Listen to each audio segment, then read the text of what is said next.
There are several reasons why people form criminal organizations. They often emerge in difficult times as a means of self-defense for individuals. The first mobs emerged in Sicily, which several foreign conquerors dominated. The Sicilian people united to defend themselves since the occupying soldiers were frequently hostile. The groupings evolved into clans or families with separate systems of justice and punishment. Since the idea was prevalent everywhere, incredibly strong and well-organized criminal groups are now worldwide. In this video, we'll walk you through the 10 richest criminal organizations in the world. So put on your seatbelts, grab your popcorn, and let's proceed. The major reason that the Colombian city of Medellin is well known globally is because of its cartel. Even more notorious is its creator and head, Pablo Emilio Escobar Gaviria. He serves as the model and lead character in the Netflix series Narcos. Between the middle of the 1970s and the beginning of the 1990s, the cartel operated in Bolivia, Canada, Colombia, Panama, Peru, and the United States. At their height in the 1980s, they were making around $60 million a day from the trafficking of cocaine. At the time, they provided at least 85% of the cocaine entering the country. They were earning so much from the company that they had to spend approximately $2,500 a month on rubber bands to keep it all together. Escobar, known as the King of Cocaine, had a peak net worth of $30 billion during his murder in 1993, making him the richest criminal of all time. In today's dollars, this is around $60 billion after inflation. Even today's richest criminal organizations don't have 20% of this group's total money. With a total wealth of $8.5 billion, the Solntsevskaya Brava comes first on our list. Russian mafia organizations are on the other end of the organizational spectrum from the Yakuza. Professor of Criminology at Oxford University and authority on global organized crime, Federico Varis, claims that their organization is quite dispersed. The organization consists of 10 distinct quasi-autonomous brigades that function mostly independently of one another. Varese claims that the group does pool its resources, and the funds are managed by a 12-member council that often meets in different regions of the world, often disguising their sessions as joyful events. The organization is thought to have over 9,000 members, and the drug trade and people trafficking are its two main sources of income. Since Russia consumes roughly 12% of the world's heroin, while having only 0.5% of the world's population, it is believed that Russian organized crime is extensively involved in the heroin trade that begins in Afghanistan. $6.06 is the total holdings of this criminal organization. The Yamaguchi-gumi, the largest known gang in the world, is one of the numerous organizations that are generally referred to as Yakuza in Japan, a term approximately equal to the American usage of mafia. Drug trafficking is the Yamaguchi-gumi's primary source of income, according to Hiromitsu Suginuma, a former national police head of Japan. Gambling and extortion are the next two biggest money generators, closely followed by conflict settlement. Despite recent Yakuza crackdowns by the Japanese government, this centralized organization has made it simple to link a sizable portion of earnings to only one gang. The most notorious criminal organization, immortalized in several films and other forms of media, is the Sicilian Mafia. The Mafia started in Sicily in the early 19th century, but quickly expanded to America. The Sicilian Mafia originated in America and expanded around the world.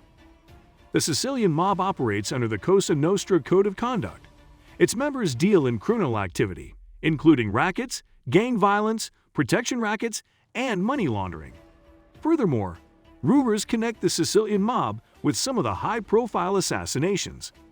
The Sicilian mobsters are immortalized as gentlemen gangsters, and Cosa Nostra is inseparable from that image. One of the oldest criminal groups, the Yakuza, has roots dating back to the 17th century Japanese Edo period. Yakuza has one of the toughest honor rules and the most severe penalties for any errors. Despite being viewed as criminals by the Japanese police and media, the Yakuza believe themselves as a chivalrous group above the law. 4 primary clans control the Yakuza. Because of the Yakuza's immense influence and deep social integration, the Japanese economy would undoubtedly implode without them. Additionally, the Yakuza are willing to assist those in need, as was the case during the Kobe earthquake in 1995 and the earthquake and tsunami in 2011 in Tohoku. They have not, however, defended vigilance because they engage in certain. Triad has been around since the 18th century. They started as a collection of underground secret groups that British colonists drove. Unfortunately, the Triads continued to face pressure from the Chinese Communist government long after the British had departed. They prefer illegal pursuits, including drug peddling, prostitution, and currency fraud. Members of the Triad take pride in the group and adhere to a strict code of behavior. Each new member of the Triad must go through the initiation ceremony and swear an oath of secrecy. Triad groups continue to be among the most dreadful criminal organizations and connect to other nations.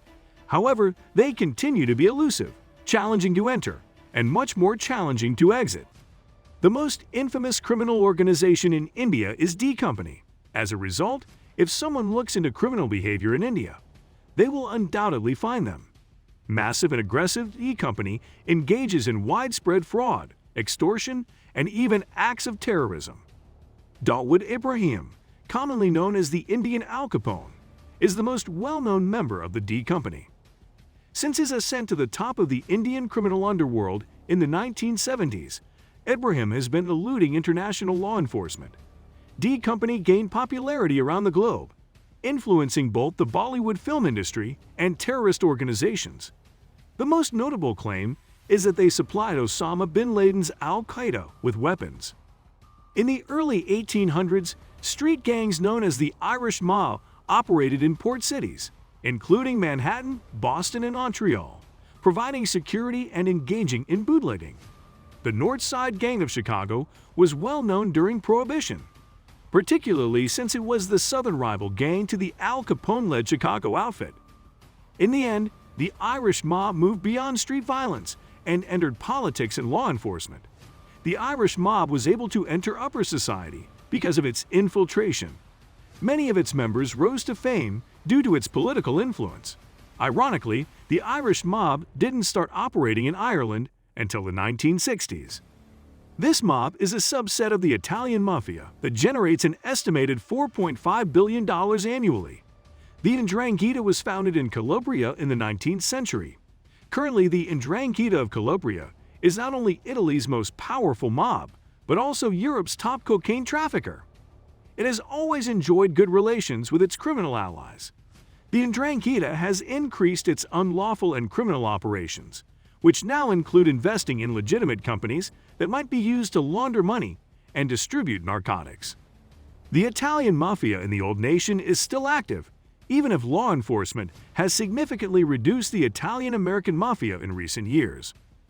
A 2013 study from the Università Cattolica and the Joint Research Center on Transnational Crime estimated that mafia activities generate revenue of $33 billion, with the majority of that money being split among Italy's 4 major mafia gangs. Despite years of efforts from citizens, journalists, and government officials, local governments in Italy continue to be linked to and protective of various mafia groups. According to the research, Camorra is the most profitable of these organizations, bringing in an estimated $4.9 billion annually through activities including sexual exploitation, gun trafficking, narcotics, counterfeiting, gambling, usury, and extortion. And Camorra has been doing it for a very long time. The organization was founded as a prison gang in the 19th century and is based in Naples. As members were freed, the organization prospered by providing protection services and serving as a vehicle for political organizing among Italy's impoverished throughout the deadly political conflicts of the 1800s. Well, that brings us to an end. If you enjoyed this video, hit the like button and consider subscribing to our channel. Thank you for watching.